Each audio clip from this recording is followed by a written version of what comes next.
सीधे आपको हिमाचल लिए चलते हैं, वहां पर विक्रमादित्य इस वक्त प्रेस कॉन्फ्रेंस कर रहे हैं।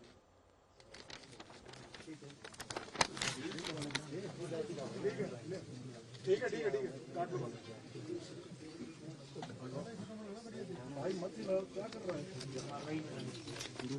क्या कर रहा है प्लीज साइलेंस।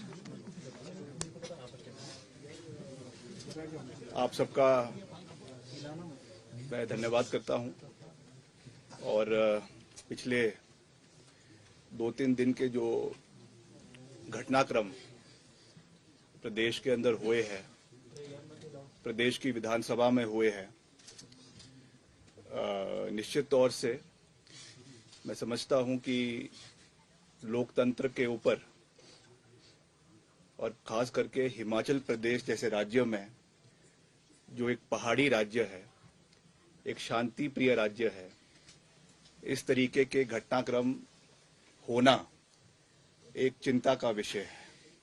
एक चिंता का विषय इसलिए है क्योंकि popularly elected mandate Himachal Pradesh के 70 लाख अवाम ने जो सरकार को चुना है और सरकार को चुनने के बाद मैंडेट कांग्रेस पार्टी को दिया है, उसके बाद इस तरीके के घटनाक्रम होना ये एक चिंता का विषय है।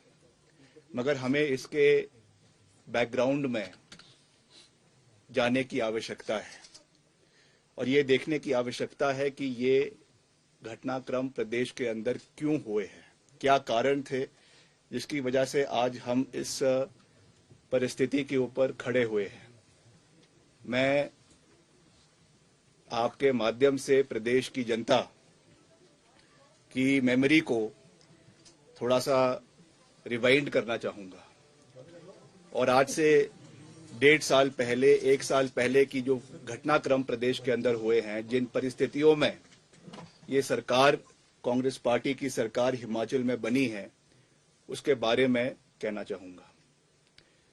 2022 में जब विधानसभा के चुनाव हुए प्रदेश के अंदर, प्रदेश के सब उस समय का जो नेतृत्व था, नेता प्रतिपक्ष आदरणीय मुकेश अग्निहोत्री जी, जो उस समय लीडर ऑफ ऑपोजिशन थे, पीसीसी प्रेसिडेंट श्रीमती प्रतिभा सिंह जी, और उस समय के जो कैंपेन कमेटी के चेयरमैन थे वर्तमान मुख्यमंत्री आदरणीय ठाकुर सुखविंदर सिंह सुक्खू जी, कलेक्टिवली सबकी रहनुमाई में चुनाव लड़े गए, चुनावों को जिताया गया और इसमें कोई दो राय नहीं है कि पूर्व मुख्यमंत्री स्वर्गीय वीरभद्र सिंह जी, जो 6 बार हिमाचल प्रदेश के मुख्यमंत्री रहे, उनका नाम पूरी तरीके से चुनावों में इस्तेमाल किया गया।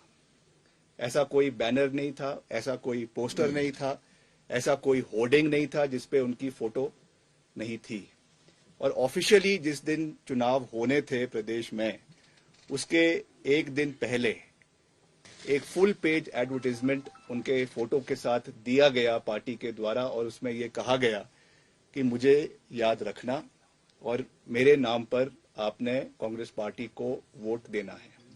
ये बात मैं नहीं कह रहा हूं, this is a matter of fact, matter of record.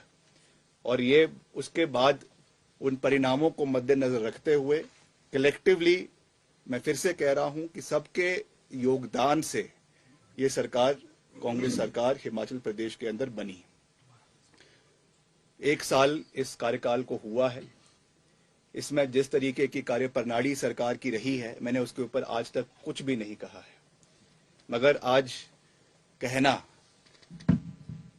और उसको स्पष्ट तरीके से कहना, ये मेरी रिस्पॉन्सिबिलिटी हमारे प्रदेश की जनता के प्रति, हमारे लोगों के प्रति और जिन लोगों का विश्वास हम में है, जिन्होंने इस पार्टी को लाने में अपना भरपूर सहयोग और समर्थन दिया है, उनके प्रति ये मेरी जवाबदेही है। मैंने हमेशा से ये बात कही है, मेरे लिए पद महत्वपूर्ण नहीं है, मेरे लिए कैबिनेट बर्थ महत्वपूर्ण नहीं है। For me the most important thing is the relationship with the people of Himachal Pradesh, और वो किसी पद से नहीं आता है, वो एक विश्वास लोगों के साथ होता है।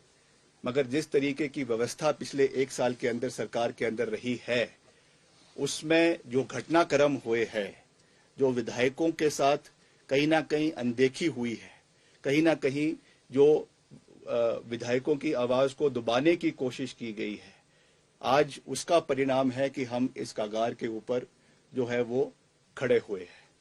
प्रदेश के अंदर जो फिस्कल मिसमैनेजमेंट हुई है वो हमारे सामने है, जो गवर्नेंस सरकार की रही है वो हमारे सामने है। लगातार इन विषयों को पार्टी हाईकमांड के समक्ष भी उठाया गया है, लगातार इन विषयों को जो है वो हमारे पार्टी के और जो नेतृत्व है उनके समक्ष भी उठाया गया है, मगर उसका कोई भी सरोकार आज तक जो है वो जिस तरीके से लेना चाहिए था वो नहीं लिया गया है। और मुझे लगता है कि उसकी वजह से आज हम इस परिस्थिति के ऊपर आकर खड़े हुए हैं और उसकी वजह से ये चीजें आज जो भी परिस्थितियां आज बनी हैं, क्योंकि अभी हम एक बहुत ही क्रिटिकल जंक्चर के ऊपर है।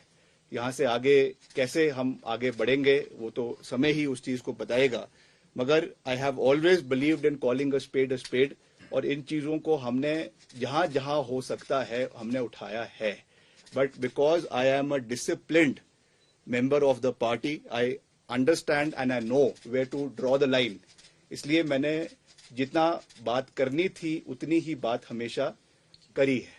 मगर ये भी सत्य है कि प्रदेश में जो हमारे युवा है, प्रदेश में जो हमारे नौजवान साथी हैं, जिन्होंने इस सरकार को बनाने के लिए एक बहुत ही महत्वपूर्ण योगदान चुनावों के समय में दिया, are we able to meet their expectations?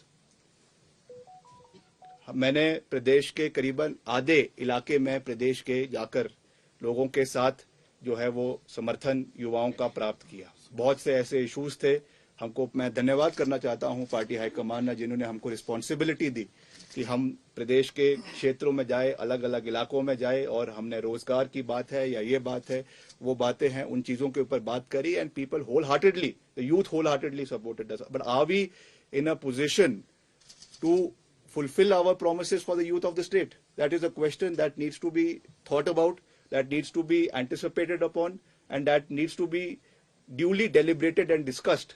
क्योंकि ultimately हम एक चुनी हुई सरकार है और ये हमारा दायित्व बनता है कि हम जो बातें हमने करी है उनको हम पूरा भी करें, समय के ऊपर पूरा करें और ड्यू डिलीवरेंस जो है वो होना चाहिए। जैसा कहा जाता है कि justice should not only be done, it should be seen to be delivered. The same case is with governance also. केवल ये कहना कि हमने किया है वो महत्वपूर्ण नहीं है। महत्वपूर्ण ये है कि लास्ट मैन स्टैंडिंग, खास करके युवाओं को ये एहसास होना चाहिए कि the government and the party and the जो सरकार है वो उनके साथ खड़ी है। मगर जिस तरीके से ये घटनाक्रम हुए हैं वो दुर्भाग्यपूर्ण है, जिसकी वजह से ये सब चीजें देखने को मिली है हमको प्रदेश के अंदर। And I am deeply hurt by all these things that have transpired.